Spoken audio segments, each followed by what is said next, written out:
Hola, en este video veremos el famoso artículo Los superinversores de Graham and Doddsville. Este es un famoso discurso de Warren Buffett en la Universidad de Columbia que se hizo por el aniversario del libro Security Analysis de Benjamin Graham y David Dodd, donde se cuestiona la teoría del mercado eficiente. Sin más, vamos al artículo. Los superinversores de Graham and Doddsville, por Warren E. Buffett. Está desactualizado el enfoque del libro Security Analysis de Graham y Dodd de buscar valores con un margen de seguridad significativo en relación con los precios. Muchos de los profesores que escriben libros de texto dirán que sí. Sostienen que el mercado de valores es eficiente, es decir, que los precios de las acciones reflejan todo lo que se conoce sobre las perspectivas de una empresa y sobre el estado de la economía. No hay acciones infravaloradas, argumentan esos teóricos, porque hay analistas de valores inteligentes que utilizan toda la información disponible para asegurar precios apropiadamente infalibles. Los inversores que parecen ganarle al mercado simplemente tienen suerte.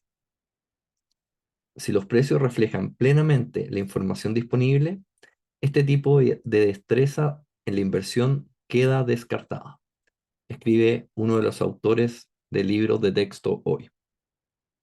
Bien, puede ser, pero quiero presentarte a un grupo de inversores que han superado año tras año el índice Standard and Poor's 500.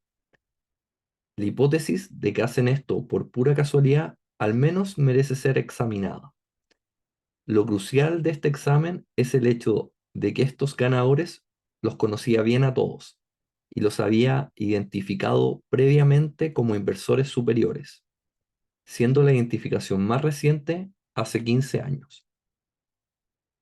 Ausente esta condición, es decir, si recientemente hubiera buscado entre miles de registros para seleccionar algunos nombres para ti esta mañana, te aconsejaría dejar de leer justo aquí.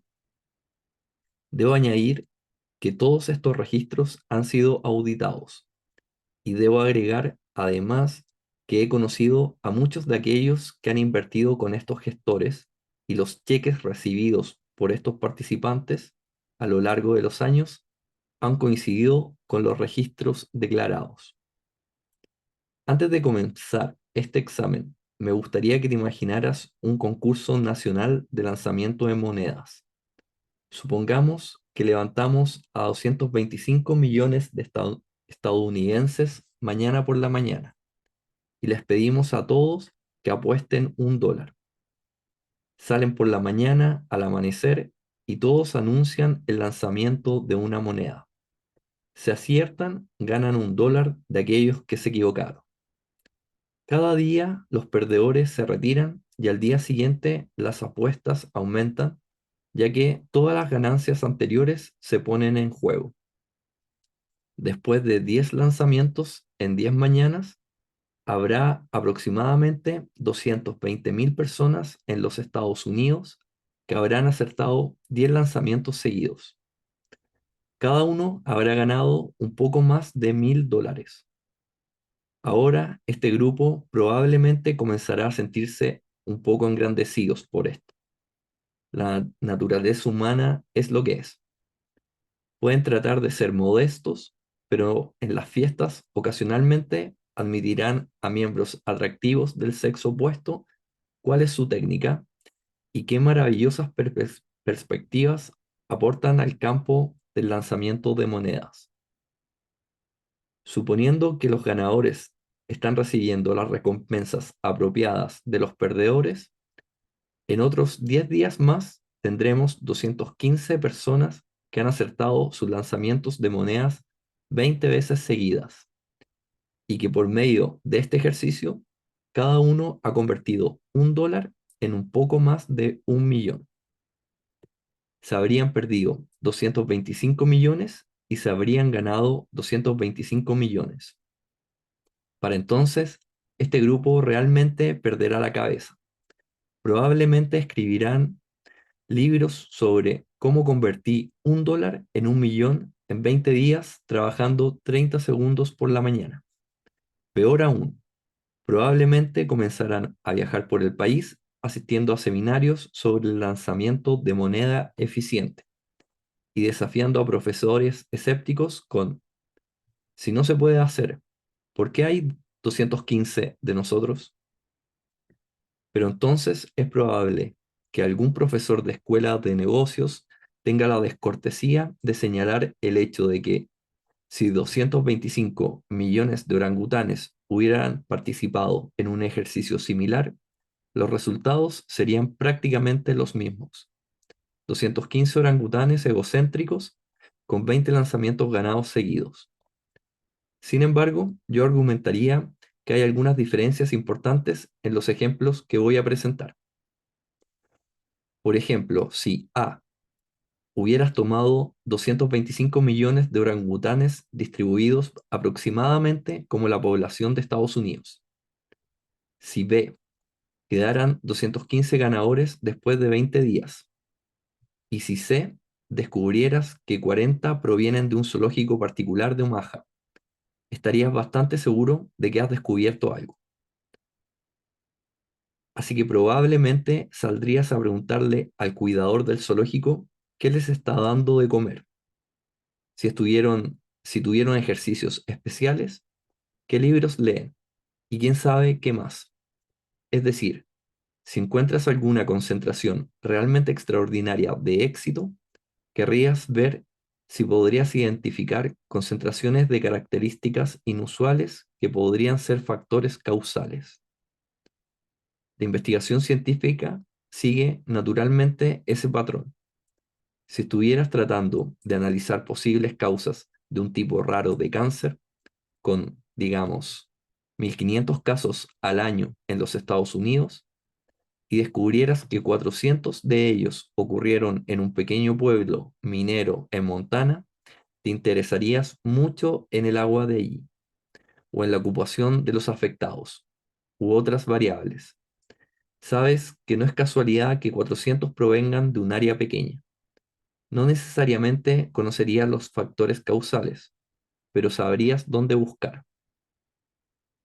Te propongo que hay formas de definir un origen distintas a la geográfica.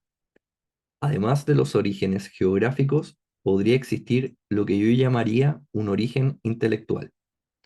Creo que encontrarás que un número desproporcionado de lanzadores de moneda exitosos en el mundo de las inversiones proviene de una pequeña aldea intelectual que podría llamarse Graham and Dottsville, una concentración de ganadores que simplemente no se puede explicar por casualidad, puede atribuirse a esta particular aldea intelectual. Podrían existir condiciones que harían que incluso esa concentración fuera insignificante. Quizás 100 personas estaban simplemente imitando la alternativa del lanzamiento de monedas de alguna personalidad tremendamente persuasiva. Cuando él decía cara, 100 seguidores automáticamente elegían de la misma manera. Si el líder formaba parte de los 215 restantes al final, el hecho de que 100 vinieran del mismo origen intelectual no significaría nada. Simplemente estarías identificando un caso como 100 casos. De manera similar, supongamos que vivieras en una sociedad fuertemente patriarcal y que cada familia en los Estados Unidos convenientemente consistiera de 10 miembros. Supongamos además que la cultura patriarcal era tan fuerte que cuando los 225 millones de personas salían el primer día, cada miembro de la familia se identificaba con la alternativa elegida por el padre. Ahora, al final del periodo de 20 días, tendrías 215 ganadores y descubrirías que provienen de solo 21,5 familias. Algunos ingenuos podrían decir que esto indica un enorme factor hereditario como explicación del éxito en el lanzamiento de monedas, pero por supuesto no tendría ninguna importancia porque simplemente significaría que no tenías 215 ganadores individuales, sino más bien 21,5 familias distribuidas al azar que fueron ganadoras. Este grupo de inversores exitosos que quiero considerar ha habido un patriarca intelectual común, Ben Graham, pero los hijos que dejaron la casa de este patriarca intelectual han elegido sus lanzamientos de formas muy diferentes. Han ido a diferentes lugares y han comprado y vendido diferentes acciones. Sin embargo, han tenido un historial combinado que simplemente no se puede explicar por el azar. Definitivamente no se puede explicar por el hecho de que todos están haciendo elecciones idénticas porque un líder está señalando las elecciones a realizar. El patriarca simplemente estableció la teoría intelectual para tomar decisiones sobre el lanzamiento de la moneda, pero cada estudiante ha decidido su propia manera de aplicar la teoría. El tema intelectual común de los inversores de Graham and Doddsville es este: buscar discrepancias entre el valor de una empresa y el precio de pequeñas partes de esa empresa en el mercado. Esencialmente explotan esas discrepancias, sin la preocupación que tiene el teórico del mercado eficiente sobre si las acciones se compran un lunes o un jueves, o si es enero o julio, o etcétera. Cuando los empresarios compran negocios, que justo lo que nuestros inversores de Graham and Doddsville están haciendo a través del medio de acciones comercializables, dudo que muchos estén incorporando en su decisión de compra el día de la semana o el mes en el que va a ocurrir la transacción. Si no hace ninguna diferencia si se compra todo el negocio un lunes o un viernes, me desconcierta por qué los académicos invierten tanto tiempo y esfuerzo en ver si hace alguna diferencia al comprar pequeñas partes de esos mismos negocios. No hace falta decir que nuestros inversores de Graham and Doddsville no discuten sobre el beta, el modelo de fijación de precios de activos de capital o la covarianza en los retornos entre valores. Estos no son temas de interés para ellos. De hecho, a la mayoría de ellos les sería difícil definir esos términos. Los inversores simplemente se centran en dos variables: precio y valor. Siempre me parece extraordinario que se realicen tantos estudios sobre el comportamiento del precio y el volumen, cosas de chartistas.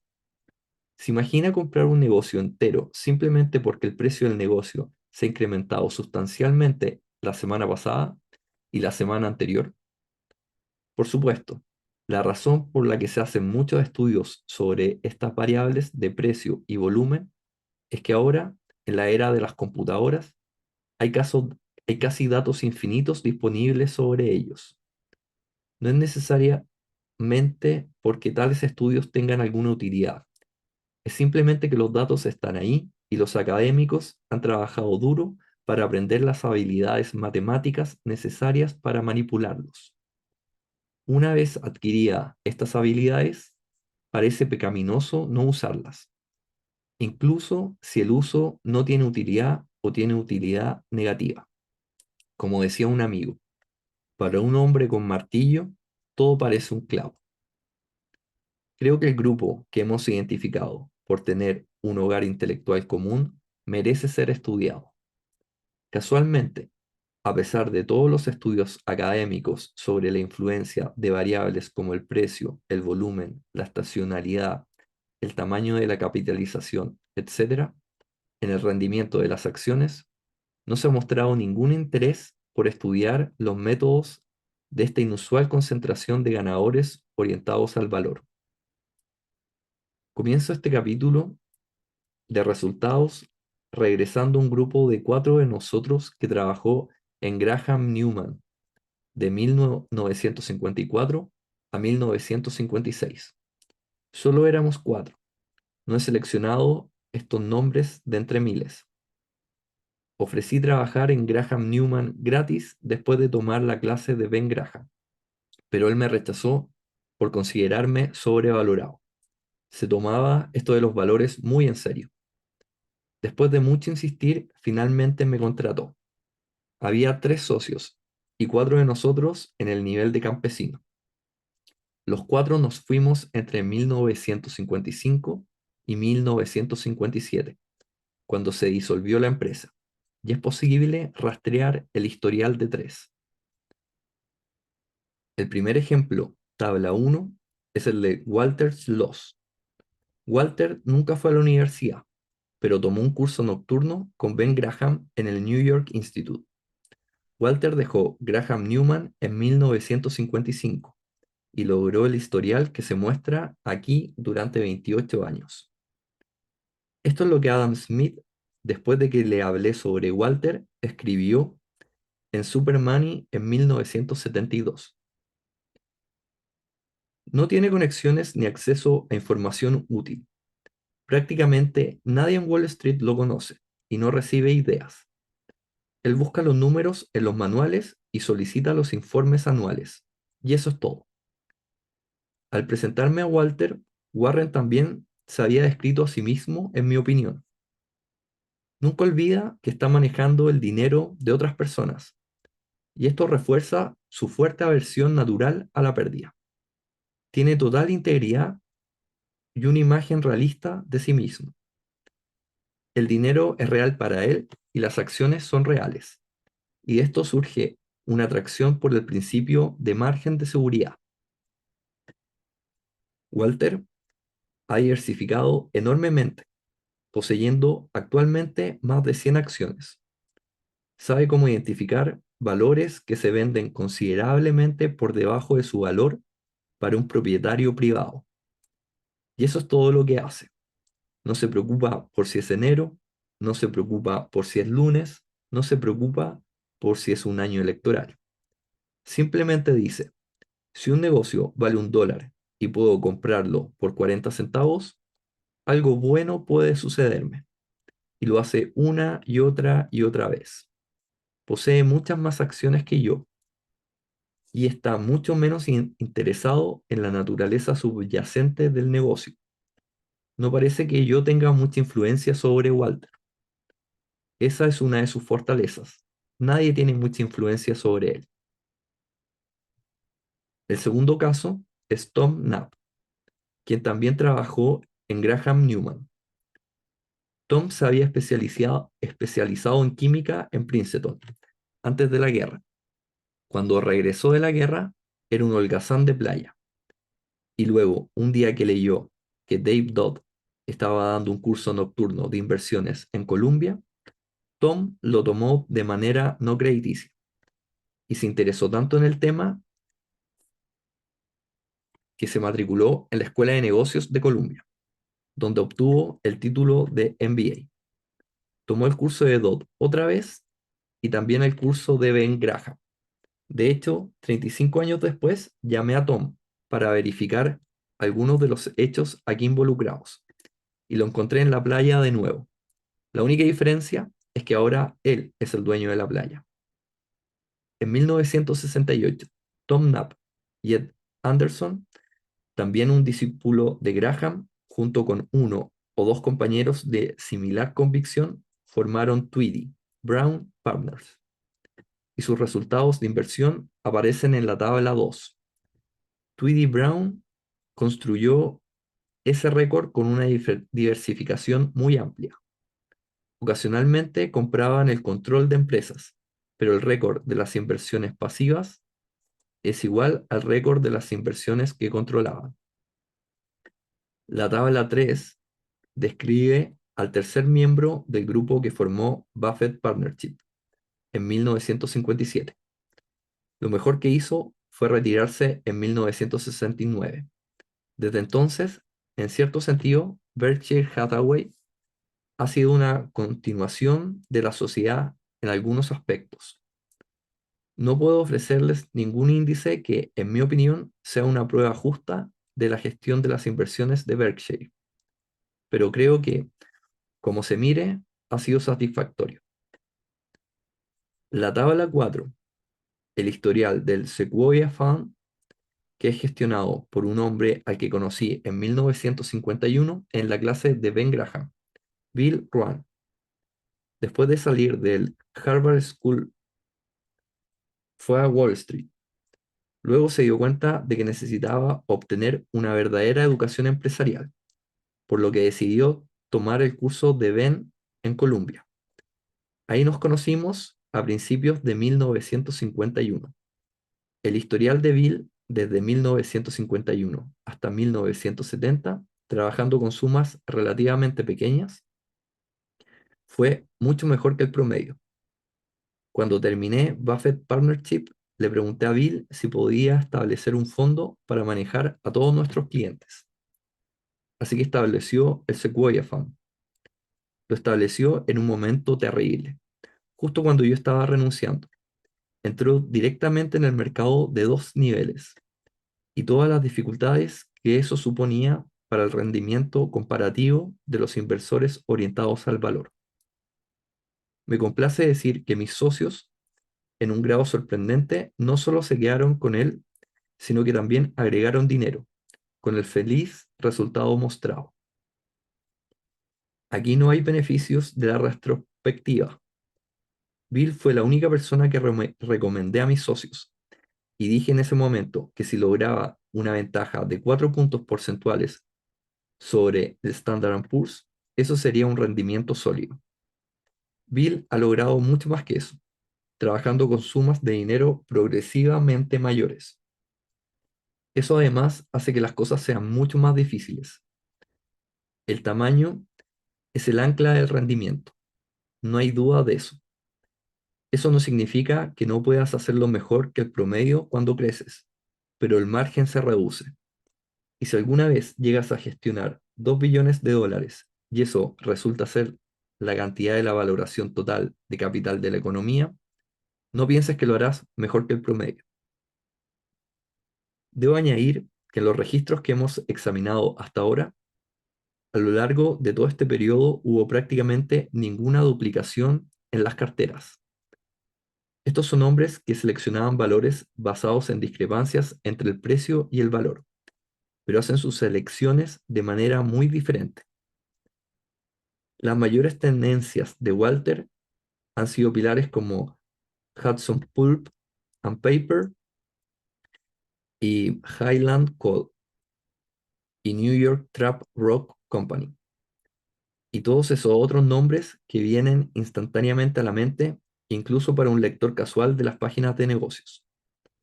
Las selecciones de Tweedy Brown han caído incluso más abajo de ese nivel en términos de reconocimiento de nombre. Por otro lado, Bill ha trabajado con grandes empresas. La superposición entre estas carteras ha sido muy baja. Estos registros nos reflejan a un tipo diciendo su elección y 50 personas gritando lo mismo. La tabla 5 es el historial de un amigo mío que se graduó en Derecho en Harvard, quien estableció una importante firma de abogados. Me encontré con él alrededor de 1960. Le dije que el derecho estaba bien, pero como pasatiempo, pero que lo podía hacer mucho mejor. Estableció una asociación bastante opuesta a la de Walter. Su cartera estaba concentrada en muy pocos valores y por lo tanto su historial fue mucho más volátil, pero se basó en el mismo enfoque de descuento del valor. Estaba dispuesto a aceptar mayores picos y valles de rendimiento y resulta ser una persona cuya psique completa se inclina hacia la concentración, con los resultados mostrados. Casualmente, este historial pertenece a Charlie Munger, mi socio durante mucho tiempo en la operación de Berkshire Hathaway.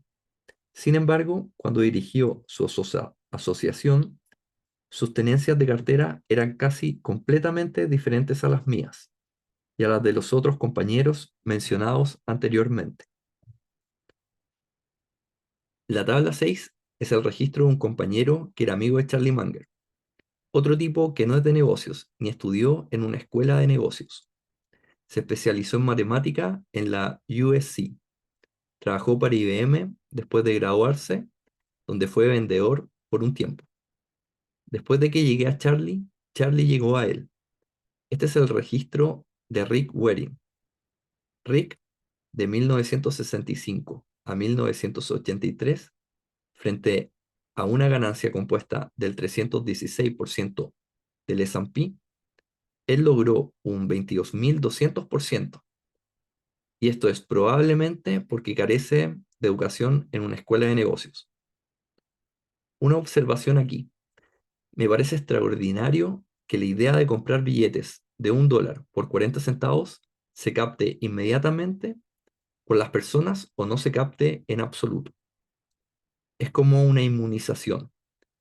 Si no capta a una persona de inmediato, encuentro que puedes hablarle durante años y mostrarle datos y no hace ninguna diferencia. Simplemente no parecen poder entender el concepto, por más simple que sea. Un tipo como Rick, que no tenía educación formal en negocios, entiende inmediatamente el enfoque de valor en la inversión y lo aplica 5 minutos después. Nunca he visto a alguien que se convirtiera gradualmente a este enfoque en un periodo de 10 años. No parece ser una cuestión de coeficiente intelectual o formación académica. ¿Es reconocimiento instantáneo o no es nada? La tabla 7 es el registro de Stan Perlmutter. Stan se especializó en artes liberales en la Universidad de Michigan y fue socio en la agencia de publicidad Bosell and Jacob. Resulta que estábamos en el mismo edificio en Omaha. En 1965 se dio cuenta de que yo tenía un negocio mejor que el suyo, así que dejó la publicidad. De nuevo, le tomó 5 minutos a Stan adoptar el enfoque de valor. Stan no posee lo que Walter Schultz posee. Tampoco posee lo que Bill Rand posee. Son registros hechos de forma independiente, pero cada vez que Stan compra una acción es porque está obteniendo más por su dinero de lo que está pagando. Eso es lo único en lo que está pensando. No está mirando las proyecciones de ganancias trimestrales, no está pensando en las ganancias del próximo año, no le importa el día de la semana que sea, no le importa lo que la investigación de inversión de cualquier lugar diga. No está interesado en el momento del precio, el volumen o cualquier otra cosa. Simplemente pregunta, ¿cuánto vale el negocio? Las tablas 8 y 9 son los registros de 2 fondos de pensiones en los que he estado involucrado. No están seleccionados de docenas de fondos de pensiones con los que he estado involucrado. Son los únicos 2 que he influenciado. En ambos casos, los he dirigido hacia gerentes orientados al valor. Muy pocos fondos de pensiones se gestionan desde una perspectiva del valor. La tabla 8 es el fondo de pensiones de la compañía Washington Post.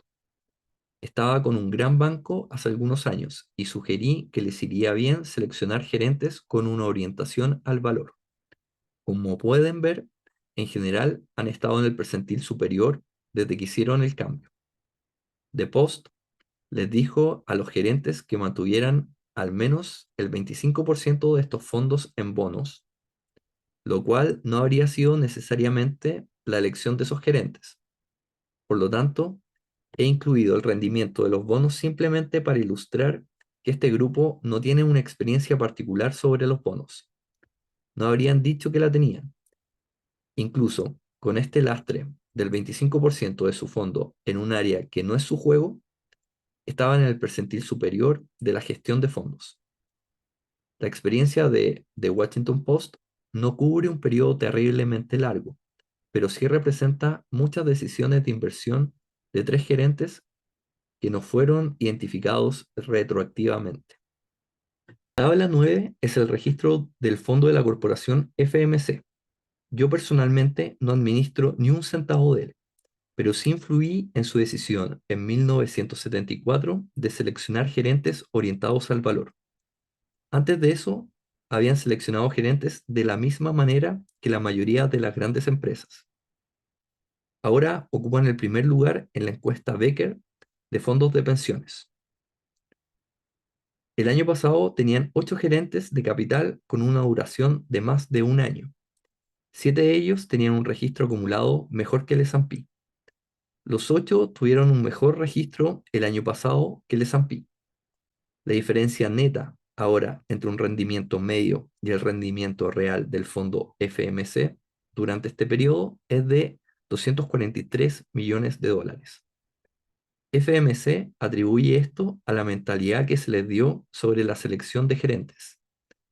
Estos gerentes no son los que yo necesariamente seleccionaría, pero todos tienen el denominador común que seleccionan valores basados en el valor. Estos son 9 registros de lanzadores de monedas de Graham and Doddsville.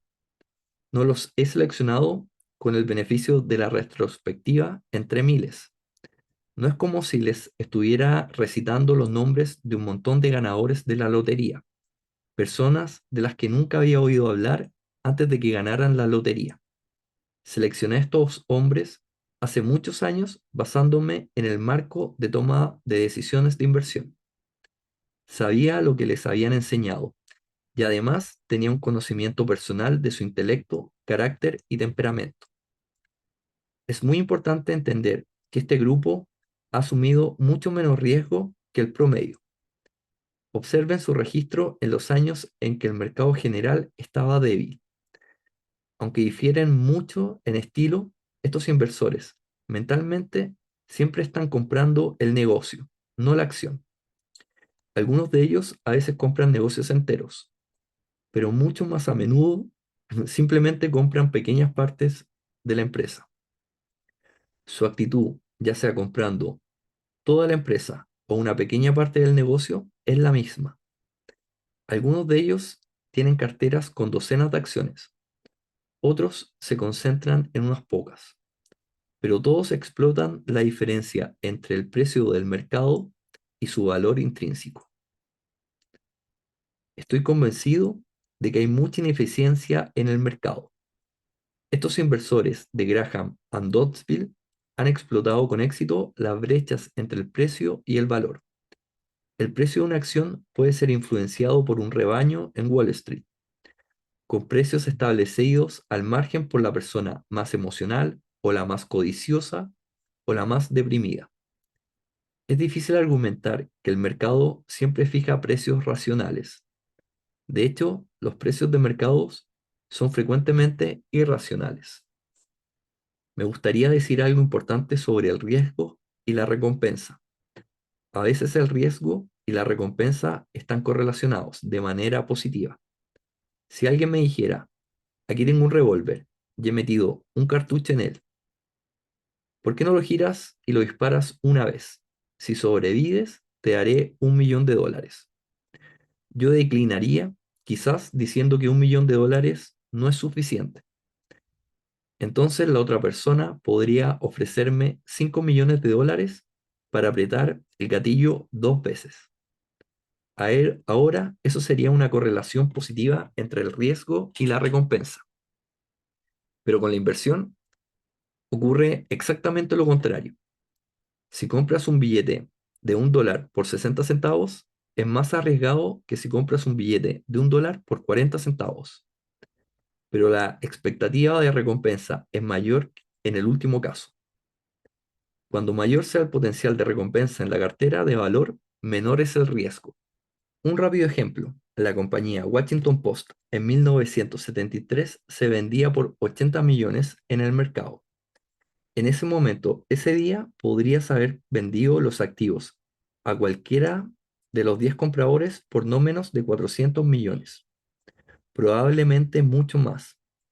La compañía poseía el Post, Newsweek, más varias estaciones de televisión en mercados importantes. Esas mismas propiedades valen ahora $2.000 millones, así que la persona que hubiese pagado 400 millones no habría estado loca. Ahora, si la acción hubiera disminuido aún más a $40 millones en lugar de 80 millones, su beta habría sido mayor. Y para las personas que piensan que la beta mide el riesgo, el precio más barato habría parecido más arriesgado. Esto es realmente Alicia en el País de las Maravillas. Nunca he podido entender por qué es más arriesgado comprar 400 millones en propiedades por 40 millones que por 80 millones. Y de hecho, si compras un grupo de tales valores y sabes algo sobre la valoración de empresas, esencialmente no hay riesgo en comprar 400 millones por 80 millones, especialmente si lo haces comprando 10 montones de 40 millones por 8 millones cada uno. Dado que no tienes en tus manos los 400 millones, quieres estar seguro de estar involucrado con personas honestas y razonablemente competentes. Pero eso no es un trabajo difícil. También tienes que tener el conocimiento que te permita hacer una estimación muy general sobre el valor de los negocios subyacentes. Pero no lo dejas al azar. Esto es lo que Ben Graham quería decir con tener un margen de seguridad. No intentas comprar negocios valorados en 83 millones por 80 millones. Te dejas un margen enorme. Cuando construyes un puente, aunque pueda aguantar 30.000 libras, solo conduces camiones de 10.000 libras sobre él. Y ese es el mismo principio que funciona con la inversión. En conclusión, algunos de ustedes con una mentalidad más comercial podrían preguntarse, ¿por qué estoy escribiendo este artículo? Añadir muchas más personas al enfoque de valor necesariamente reducirá la brecha entre el precio y el valor. Solo puedo decirles que el secreto ha estado descubierto durante 50 años desde que Ben Graham y Dave Dodd escribieron Security Analysis. Sin embargo, no ha habido una tendencia hacia la inversión de valor en los últimos 35 años que lo he practicado. Parece haber alguna característica humana perversa a la que le gusta complicar las cosas fáciles. El mundo académico, en todo caso, se ha alejado de la enseñanza de la inversión de valor durante los últimos 30 años. Es probable que continúe así. Los barcos navegarán alrededor del mundo, pero la sociedad de la Tierra plana florecerá. Continuará habiendo grandes discrepancias entre el valor y el precio en el mercado, y aquellos que lean a Graham y Dodd seguirán prosperando.